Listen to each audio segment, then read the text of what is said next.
I'm old enough to have been around at the time when, the Kerry Babies events happened, and it was gobsmacking at the time.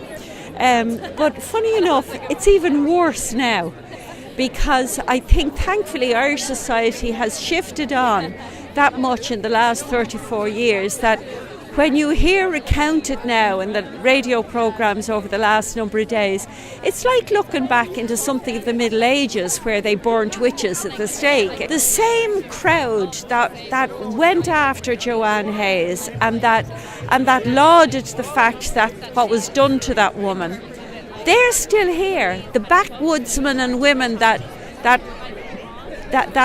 went after her are still going after the rights of women today. I'm here today to hear what everyone in the Dáil has to say about the Oireachtas Committee's recommendations. We've been waiting a really long time now, and things seem really, really urgent right now and really exciting, so I'm happy to be here. And if you had any message for the government on the issue of repealing the 8th Amendment, what would that be? I just say, it's time to listen. We've spoken, the Oireachtas Committee have spoken, the people have spoken, students have spoken, the assemblies have spoken. Everyone at this stage is pro-choice, and any of your reservations at this stage, they seem personal, and personal reservations need to be put to the side. I think we've spoken, and I think it's time for them to listen. We're here to demonstrate to the government.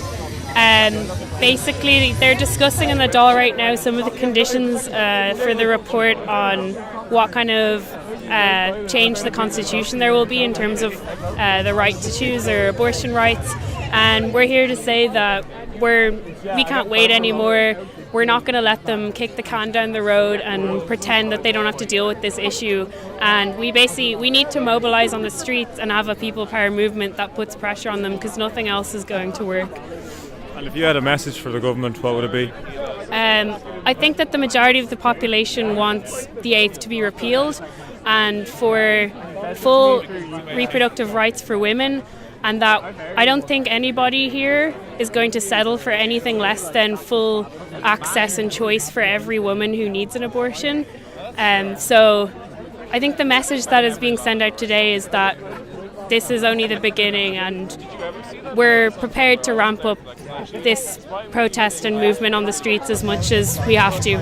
So I'm here today because this has gone on too long. We've had the Citizens' Assembly, we've had the Oireachtas Committee, discussing the results of that, and it's been delayed and delayed and delayed, and women can't wait. 10 women a day travel to England for abortions. We can't have another Miss Y case or, another pregnant teenager, committed to a psychiatric ward. And it's unacceptable, and I think it's really cowardly that we haven't got a date for a referendum. We don't even have it, officiated, and that politicians aren't taking a stance and are acting like there's this huge unspoken majority in favour of keeping the 8th, when opinion polls consistently show that people are in favour of repealing. And if I had a message, it would be, give us a date for the referendum. This has gone on too long. The results of the Citizens' Assembly were a sort of triumph for common sense and human decency, which is a rare thing in Irish politics. And now we're seeing Leo Varadkar and the Blue Shirts try and water that down, and that's deeply unacceptable to me. We need to press on ahead with the committee's recommendations, and we need to have a referendum to repeal and not replace the 8th Amendment as soon as possible. And if you had a message for the government, what would that be? I'd say the government has been kicking this down the road since 1983, and as a result, hundreds of thousands of women have suffered. No one of reproductive age has ever had a vote on this issue in the country. I'd tell them to stop delaying, and I'd also say that as a socialist, we're going to fight for full, free, safe and legal abortion as soon as possible, as late as necessary.